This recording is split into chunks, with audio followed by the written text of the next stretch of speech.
Bismillahirrahmanirrahim. Kita akan melanjutkan pembahasan kita tentang kitab usul fikih Mabadi Awaliyah. Baik, ini ada halaman kelima. Al-Qismul Awalu, bagian pertama, fi usulil fikhi, tentang usul fikih. Al-aslu lugatan, asal menurut bahasa, ma apa-apa bunia yang dibangun, alaihi atasnya, goiruhu yang lainnya. Jadi al-aslu secara bahasa artinya sesuatu yang dibangun di atasnya itu yang lain. Di tempat dibangunnya yang lain. Al-aslu itu seperti itu. Ka asli syajarati, seperti asal sebuah pohon. Ae, yaitu asasihi, akarnya, pondasinya. Ini pondasi pohon adalah akar kan. Nah, kemudian wa aslu syajarati, dan asal pohon itu ae, yaitu torpuha, ujungnya, sabitu, yang menancap, bil ardi, di dalam tanah, yang kita sebut dengan akar ya. Di ujung pohon yang menancap ke dalam tanah, nah, itu adalah akar.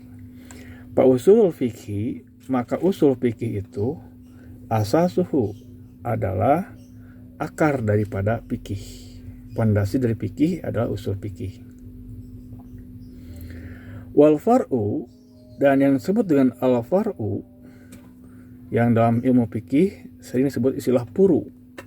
Sering kita mengenal istilah masalah puru ya. Al-far'u itu bahasa Arabnya adalah al-far'u, jamannya al-furu'u. Di furu itu adalah bahasa Arab yang bentuk mufradnya adalah al-far'u. Ma bunia, yang disebut dengan far'u itu bisa diartikan cabang. Ma apa-apa bunia yang dibangun ala guerihi, atas yang lainnya. Jadi al-far'u itu adalah yang dibangun di atas al-aslu. Di al-aslu bagian bawahnya sebagai pondasinya. Al-far'u adalah yang ditanam, yang dibangun di atas al-aslu, yang di bawah tadi. Kapuru isyajaroti, seperti cabang-cabang pohon, li asliha, kepada asalnya atau dasarnya. Jadi al-aslu itu bisa diartikan dasar atau pondasinya. Jadi maksudnya adalah seperti ranting-ranting pohon itu menempel kepada batang pohon yang ujungnya menancap ke dalam tanah. Nah, itulah ranting kan. Jadi ranting itu adalah yang menempel kepada batang pohon yang ujungnya menancap ke dalam tanah. Maka itu disebut dengan ranting. Kita lanjutkan. Wa furu'il fikhi, dan cabang-cabang fikih, li usulihi, kepada usul fikih. Artinya kepada usul fikih dia menempelnya. Baik, itu secara istilah ya. Jadi kalau al-aslu secara bahasa artinya tempat di mana dibangun yang lain. Sedangkan al-far'u adalah yang dibangun di atas al-aslu. Ya. Wal aslu istilahan, sedangkan al-aslu menurut istilah, yuqalu, dikatakan, ala dalili wal qaidatil kulliyati. Al-aslu secara istilah adalah dalil dan kaidah umum. Yuqalu, dikatakan, ala, atas atau berdasarkan, dalil wal qaidati, dan kaidah kuliah yang umum. Jadi al-aslu itu secara bahasa adalah dalil atau dalil dan kaidah umum. Nanti kita di bawah diberikan penjelasannya. Ka qaulihim, ka seperti kauli ucapan him mereka. Maka di sini adalah ulama usul ya. Aslu wujubis sholati al-kitabu, asal atau pondasi atau diartikan dasar wujubis sholati, wajibnya sholat, Alkitabu adalah Alkitab. Maksud Alkitab ini adalah Quran. Maksudnya, dimaksud daripada aslu wujubi sholati Alkitabu, maksudnya adalah ad-dalilu, dalil ala atas wujubiha, wajibnya sholat itu. Alkitabu adalah Al-Quran, kitab ya. Kalau Allah Ta'ala berfirman, aqimus sholata, dirikanlah oleh kalian sholat. Nah, aqimus sholata adalah dalil umum. Kenapa dikatakan umum? Nanti dari dalil aqimus sholat akan dihasilkan furu atau cabang-cabang lain. Misalkan, dirikanlah kalian sholat. Timbul pertanyaan, bisakah seorang sholat kalau dia tidak berwudu? Jawabannya tidak. Berarti harus wudu. Maka wajib wudu sebelum sholat.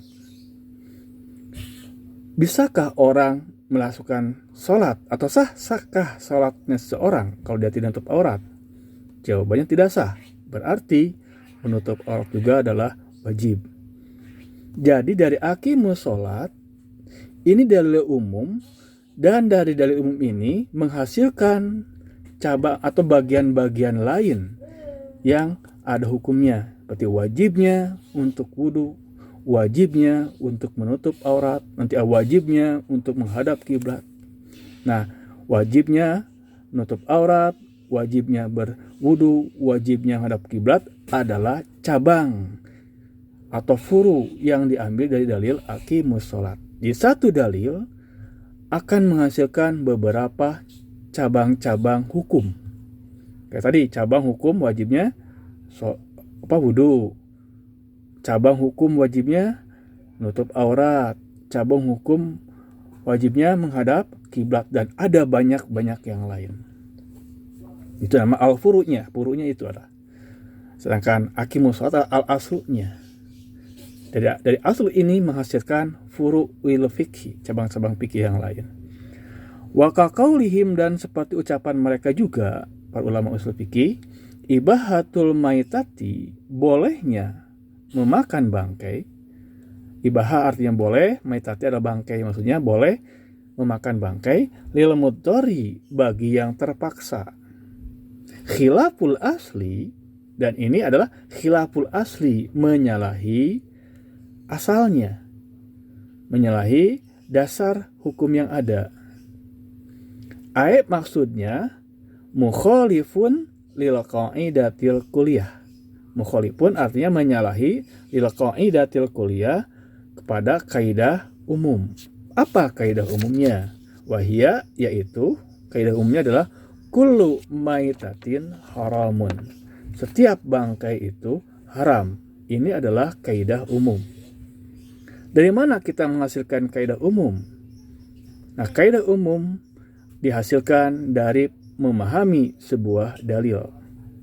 Seperti qala ta'ala, Allah Ta'ala berfirman, innama, sesungguhnya atau bahwasanya, hurrima, telah diharamkan, alaikum, kepada kalian atau atas kalian, al-maitatu, bangkai. Ini adalah dalil umum. Dari dalil ini dibuatlah sebuah kaidah. Berarti setiap bangkai adalah haram. Jadi kullu maitatin haramun adalah kaidah umum yang diambil dari dalil innama hurima alaikumul maitatu ya. Nah, dalil kaidah umum inilah yang menjadi patokan hukum. Nah, sekarang ternyata boleh bagi orang yang terpaksa untuk makan bangkai. Terpaksa seperti apa? Yang dimaksud dengan mudhari adalah orang yang kalau tidak makan sesuatu, dia akan meninggal. Di kondisi di mana seseorang yang kalau tidak memakan sesuatu, dia akan meninggal. Maka pada saat tersebut, bila dia mendapatkan atau menemukan bangkai, misalkan bangkai tikus mungkin, atau mungkin bangkai hewan-hewan yang lain, maka dia boleh memakannya sebatas bisa untuk menjaga hidupnya. Misalkan dia mendapatkan bangkai tikus, lalu dia pasak tikus tersebut untuk dimakan, boleh bagi dia. Karena kalau dia tidak makan bangkai tikus tersebut, dia akan mati. Nah ini, bolehnya inilah menyalahi kaidah umum, di mana kaidah umum adalah al-aslu. Jadi al-aslunya adalah kullu maitatin haramun. Tetapi pada suatu kondisi, kaidah umum ini boleh dilanggar dengan syarat ketentuan di mana itu untuk menjaga keberlangsungan hidup seseorang. Seperti misalkan seperti itu ya. Baik, kita lanjutkan saja.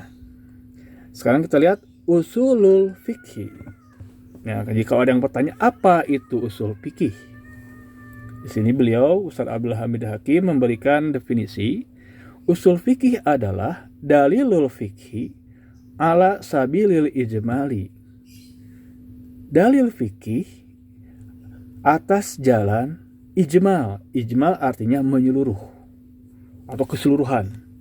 Di usul fikih itu adalah dalil untuk fikih dengan jalan umum atau keseluruhan. Kaqaulihim, seperti ucapan mereka para ahli usul. Mutlaqul amri lil wujubi. Umumnya, mutlak arti umum. Amri perintah itu lil wujubi menunjukkan wajib. Ini adalah dalil fikih ala sabilil ijmal. Di mana ada perintah, maka pada pokoknya kalau ada perintah berarti wajib untuk dilakukan. Ini al-aslunya. Dalil fikihnya adalah ini, ya. Wa mutlaqun nahi li tahrim, dan umumnya larangan ditahrim menunjukkan kepada haram. Jadi mana saja dalam Al-Qur'an atau dalam hadis Nabi yang sahih ada larangan berarti menunjukkan kepada haram. Itu adalah dalil fikih. Itu adalah usul fikih. Usul fikih itu adalah mengandung dalil fikih secara umum, bukan secara terperinci, ya. Wa mutlaqu fi'lin nabiyyi sallallahu alaihi wasallam, dan umumnya fi'li perbuatan Nabi sallallahu alaihi wasallam. Wa mutlaqul ijma'i, dan umumnya ijma'. Wa mutlaqul qiyasi, dan umumnya qiyas. Hujajun adalah menjadi hujah, menjadi alasan atau menjadi landasan untuk mengambil sebuah hukum. Itu dimaksud dengan usul fikih. Usul fikih itu adalah dalil fikih dengan secara umum, artinya menyeluruh. Baik, kita lanjutkan. Sekarang apa yang maksud dengan fikih? Al-fiqhu lugatan, fikih menurut bahasa. Al-fahmu artinya paham. Jadi kalau kita buka dalam kamus, dari al-fiqhu itu artinya paham. Contohnya misalkan pakih tu kalamaka. Pakih tu, saya paham. Di pakih itu pakih hadis ini artinya pahima. Di pakih itu diartikan saya telah paham kalamaka ucapanmu. Maksudnya pahim tu, saya memahaminya. Wasilahan, sedangkan menurut istilah yang sebut dengan fikih itu adalah al-ilmu, sebuah ilmu. Nah, kalau dikatakan sebuah ilmu berarti dapat dipelajari oleh siapapun. Oleh anak kecil juga bisa dipelajari fikih itu, oleh remaja, oleh dewasa, oleh orang yang sudah lanjut usia bisa memahami, mempelajari fikih. Demikian juga orang yang di luar beragama Islam, non-muslim, mereka bisa mempelajari fikih, ya. Jadi al-fikih adalah secara istilah adalah al-ilmu, sebuah ilmu bil ahkami syar'iyyati, tentang hukum-hukum syara, allati, yang torikuha, metodenya, caranya. Cara mengambil hukumnya itu adalah al-ijtihadu, dengan metode ijtihad. Nanti akan dibahas ijtihad di dalam kitab ini juga. Ijtihad itu cara pengertian umum adalah mencurahkan segala kemampuan yang ada berdasarkan wawasan dan keilmuan yang dimiliki untuk menghasilkan sebuah hukum. Nah, itu ijtihad secara umum seperti itu. Kal ilmi seperti ilmu atau pengetahuan, bi annan niyata, bahwasanya niat pil wudu'i dalam wudu wajibatun, wajib hukumnya. Nah, wajibnya niat ini tidak ada dalil yang menunjukkan an-niyatu wajibatun, nggak ada. Tetapi kesimpulan bi annan niat, bahwa niat di dalam wudu itu wajib, wa nahwi zalika, dan yang seperti itu, minal masailil ijtihadiyati, min termasuk al masail, masalah-masalah ijtihad.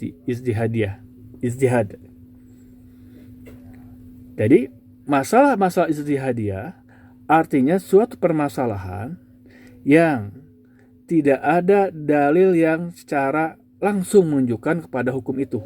Nggak ada dalam Quran ataupun hadis mengatakan an-niyatu wajibatun, tidak ada. Tetapi hukum ini diambil berdasarkan pemahaman dari dalil umum. Apa dalil umumnya? Qalan Nabiyyu sallallahu alaihi wasallam. Ini adalah dalil umumnya. Bersabda Nabi sallallahu alaihi wasallam, innamal a'malu binniyati. Innama, bahwasanya al-a'malu, amal-amal itu binniyati, tergantung dengan niatnya. Ini adalah al-aslu yang mengandung makna umum. Kenapa umum? Al-a'mal, amal apa? Amal apa saja, ya. Rawahu Bukhari wa Muslim, riwayat Bukhari dan Muslim. Wal wudu'u, dan wudu, minal a'mali, dia termasuk kepada amal. Jadi dari hadis innamal a'malu binniyat, maka diambillah sebuah ijtihad, masalah ijtihad ya, bahwa niat dalam wudu juga wajib. Demikian juga niat di dalam sholat wajib, niat dalam zakat wajib, niat dalam ibadah haji wajib. Karena zakat, sholat, saum, ibadah haji adalah amal. Nah, itu adalah masalah ijtihadiyah. Artinya adalah masalah yang diambil hukumnya berdasarkan dari memahami sebuah kaidah atau dalil umum.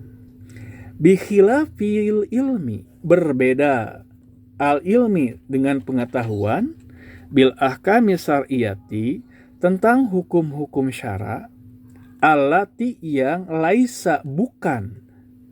Jadi torikuha, yang bukan torikuha, metodenya atau jalannya, al ijtihada, dengan cara ijtihad.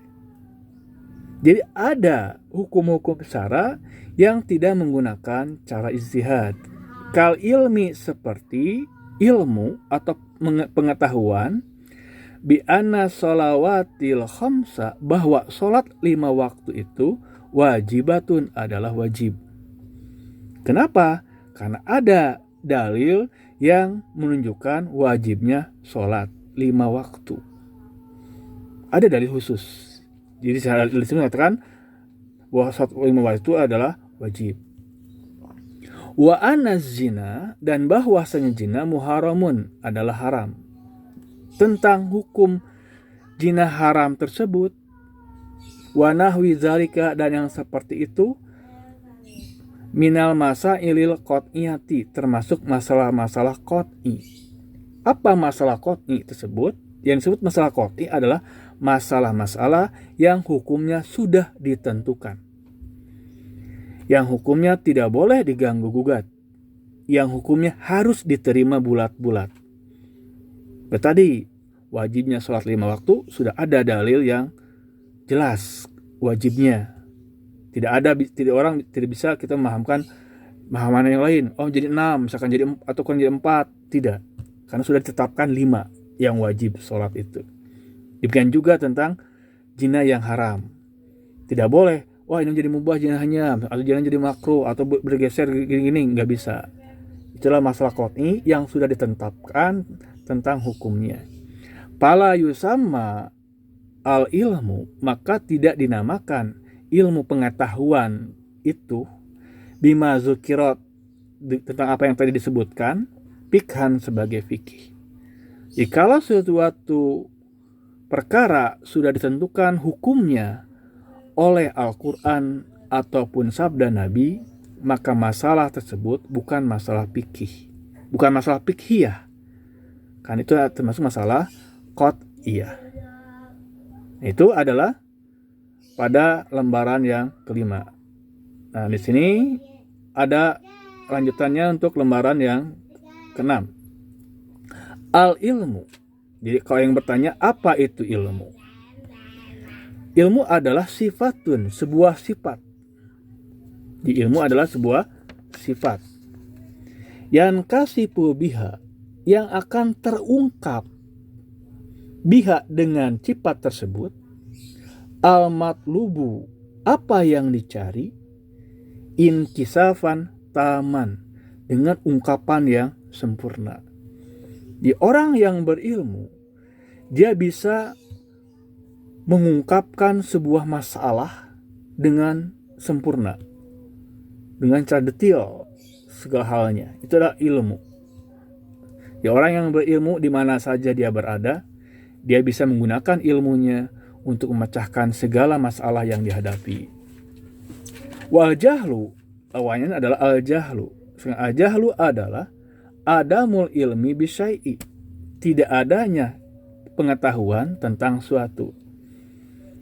Jadi bisa saja ada seorang yang dia menguasai ilmu nahu misalkan, dan pada saat bersamaan ternyata dia tidak mengetahui tentang ilmu falak.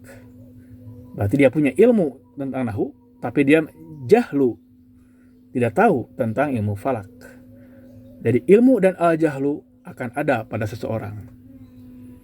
Dia pintar misalkan menguasai ilmu teknologi, ternyata dia tidak menguasai ilmu agama. Bisa seperti itu.